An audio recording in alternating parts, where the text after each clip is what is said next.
Welcome to dinner. We're on 1 Kings 17. And Eliyahu the Tishbite of the inhabitants of Gilead said to Ahab, As Jehovah Elohim of Yisrael lives, before whom I stand, there shall be no dew or rain these years except at my word. And the word of Jehovah came to him, saying, Go away from here and turn eastward, and hide by the Wadi Kerith, which flows into the Jordan. And it came to be that you drink from the streams, and I shall command the ravens to feed you. And he went and did according to the word of Jehovah. And he went and dwelt by the Wadi Kerith, which flows into the Jordan. And the ravens brought him bread and meat in the morning, and bread and meat in the evening, and he drank from the stream. And it came to be after a while that the stream dried up, because there had been no rain in the land. And the word of Jehovah came to him, saying, Rise up,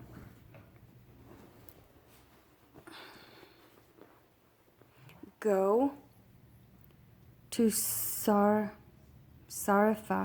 which belongs to Sidon, and dwell there. See, I have commanded a widow there to sustain you. And he rose up and went to Sarephath, and came to the gate of the city, and saw a widow there gathering sticks. And he called and said to her, Please bring me a little water in a vessel to drink. And she was going to get it. He called and said to her, Please bring me a piece of bread in your hand. And she said, As Jehovah your Elohim lives, I do not have bread, only a handful of flour in a bin, and a little oil in a jar. And see, I am gathering a couple of sticks in going, and shall go in and prepare it for myself and my son, and we shall eat it and die. And Eliah said to her, Do not fear. Go and do as you have said, but make me a small cake from it first, and bring it to me. And afterward make some for yourself and your son. For thus said Jehovah Elohim of Yisrael, The bin of flour shall not be used up, nor the jar of oil run dry, until the day Jehovah sends rain on the earth. So she went and did according to the word of Eliyahu, and he and her household ate for many days. The bin of flour was not used up, nor did the jar of oil run dry, according to the word of Jehovah, which he spoke by Eliyahu.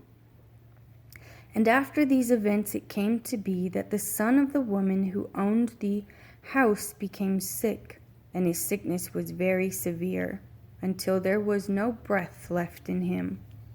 And she said to Eliyahu, What have I to do with you, O man of Elohim? Have you come to me to bring my crookedness to be remembered and to kill my son? And he said to her, Give me your son.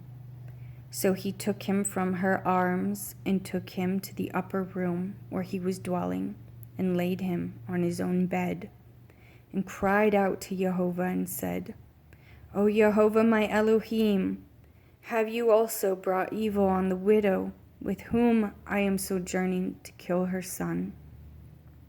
And he stretched himself out on the child 3 times and cried out to Jehovah and said, O Jehovah, my Elohim, I pray let the life of this child come back to him.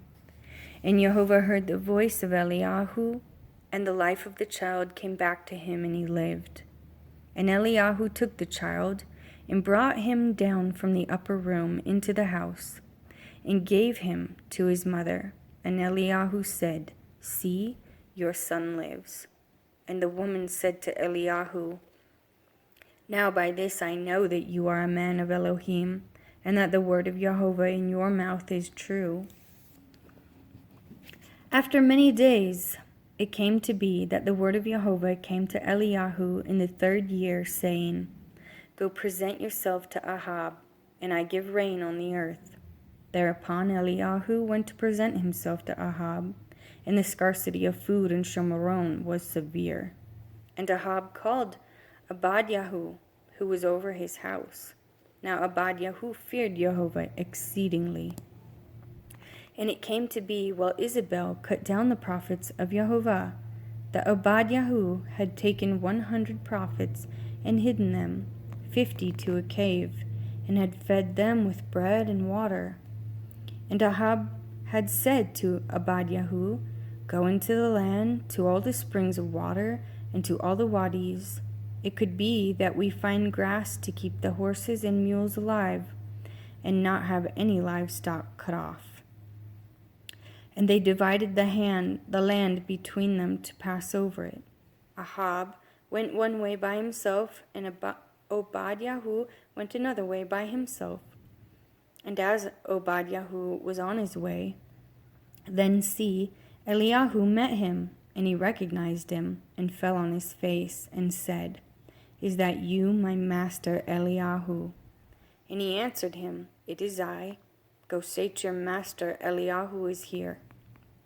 And he said, What have I sinned that you are giving your servant into the hand of Ahab to kill me? As Jehovah your Elohim lives, there is no nation or reign where my master is not sent to look for you. And where they said, He is not here, he made the reign or nation swear that they could not find you. And now you say, Go say to your master Eliyahu is here? And it shall be as soon as I am gone from you that the Spirit of Jehovah takes you away to a place I do not know. And I shall come to report to Ahab, and when he does not find you, he shall kill me. But I, your servant, have feared Jehovah from my youth. Was it not reported to my master what I did when Isabel killed the prophets of Jehovah? How I hid 100 men of the prophets of Jehovah, 50 to a cave, and fed them with bread and water. And now you say, Go say to your master Eliyahu is here, then he shall kill me. And Eliyahu said, As Jehovah of hosts lives, before whom I stand, I shall indeed show myself to him today.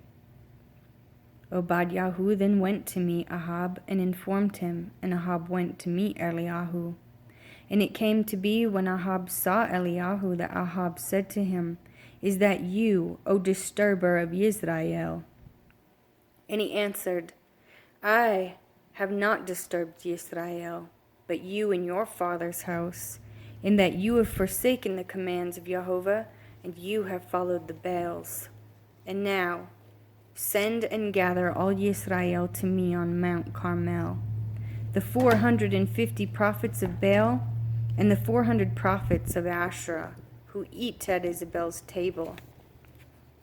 Ahab then sent for all the children of Israel, and gathered the prophets on Mount Carmel. And Eliyahu came to all the people and said, How long would you keep hoping between two opinions? If Jehovah is Elohim, follow him, and if Baal, follow him. But the people answered him not a word.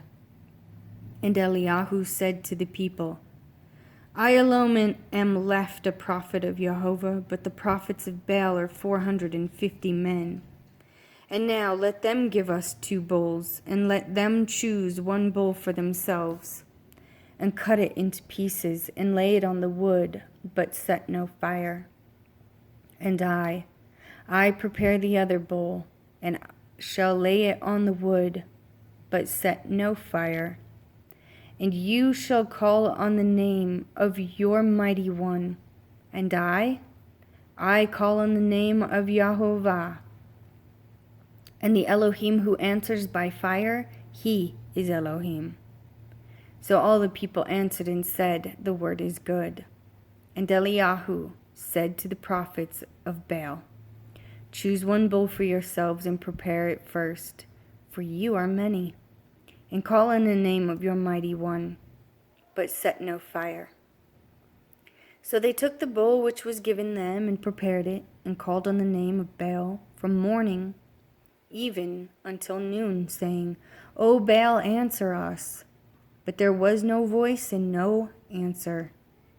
And they leaped about the slaughter place which they had made. And it came to be at noon that Eliyahu taunted them and said, Cry aloud, for he is a mighty one. He is meditating, or he is busy, or he's on a journey, or it could be that he's asleep and had to be awakened. And they cried aloud and cut themselves according to their ruling, with knives and spears until the blood gushed out of them. And it came to be, when midday was past, that they prophesied until the time of bringing the evening offering. But there was no voice, and no one answered, and no one paying attention.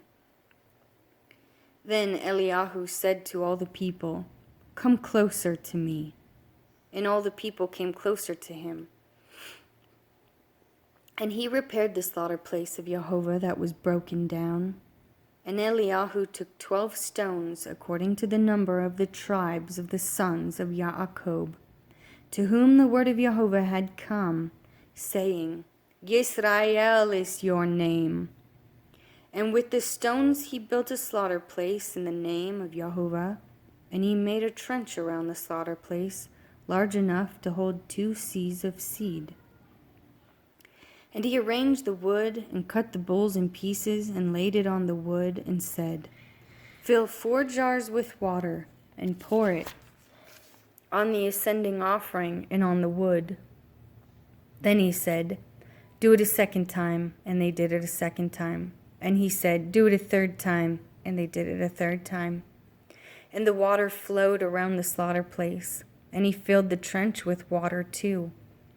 And it came to be at the time of bringing the evening offering that Eliyahu the prophet came near and said, "Yehovah, Elohim of Abraham, Yitzhak, and Yisrael, let it be known today, you are Elohim in Yisrael, and I your servant have done all these matters by your word.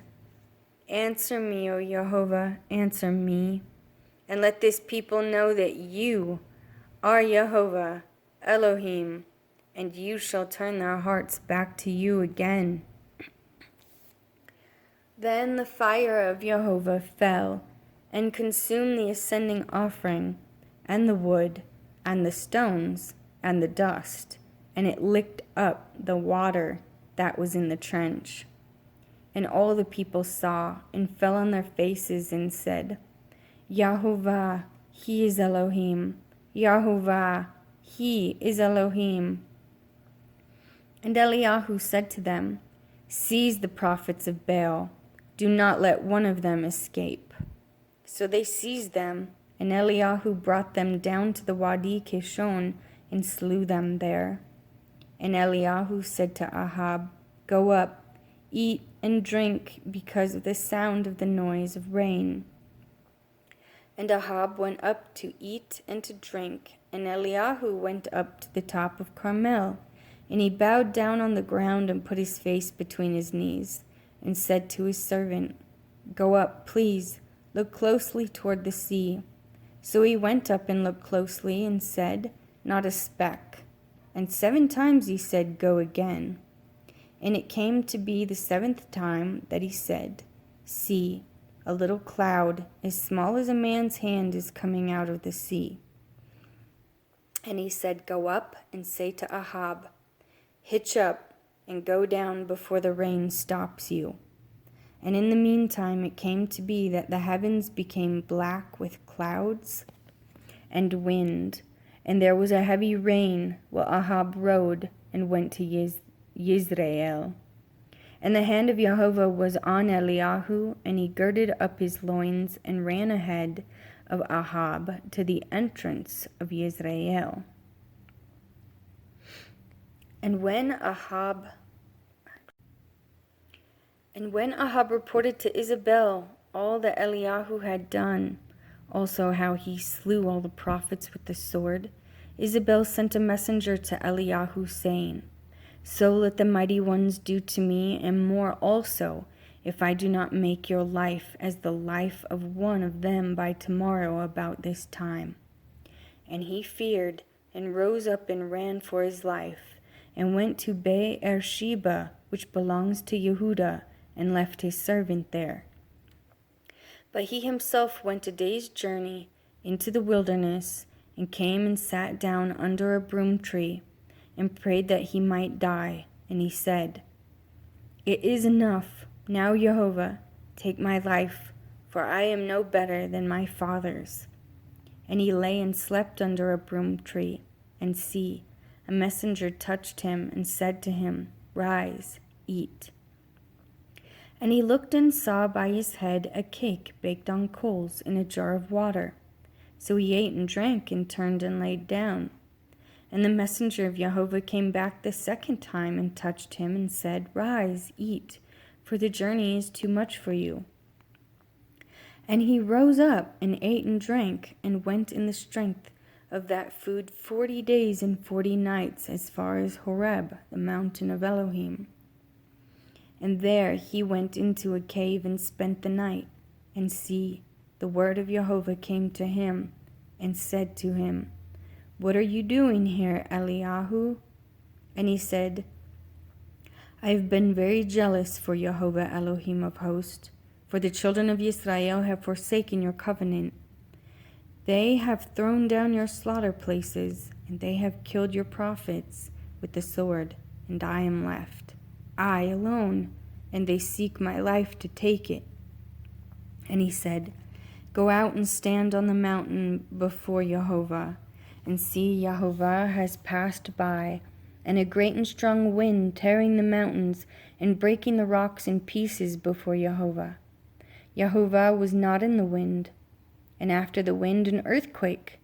Jehovah was not in the earthquake, and after the earthquake a fire. Jehovah was not in the fire, and after the fire a still small voice." And it came to be when Eliyahu heard it, that he wrapped his face in his robe and went out and stood at the cave opening. And see, a voice came to him and said, "What are you doing here, Eliyahu?" And he said, "I have been very jealous for Jehovah, Elohim of hosts. For the children of Israel have forsaken your covenant. They have thrown down your slaughter places, and they have killed your prophets with the sword, and I am left, I alone, and they seek my life to take it." And Jehovah said to him, "Go return on your way to the wilderness of Damascus, and you shall go in and anoint Hazael as sovereign over Aram, and anoint Jehu, son of Nimshi, as sovereign over Israel, and anoint Elisha, son of Shaphat, of Abel Meholah, as prophet in your place. And it shall be that whoever escapes the sword of Hazael, Jehu does kill, and whoever escapes from the sword of Jehu, Elisha does kill. And I shall leave 7,000 in Israel, all whose knees have not bowed to Baal, and every mouth that has not kissed him." And he went from there and found Elisha, son of Shaphat, who was plowing with 12 yoke of oxen before him. And he was with the 12, and Eliyahu passed by him and threw his robe on him. And he left the oxen and ran after Eliyahu and said, "Please let me kiss my father and my mother, and then I follow you." And he said to him, "Go, turn back for what I have done to you." And he turned back from him and took a yoke of oxen and slaughtered them and cooked their flesh using the implements of the oxen and gave it to the people, and they ate. And he rose up and followed Eliyahu and became his servant.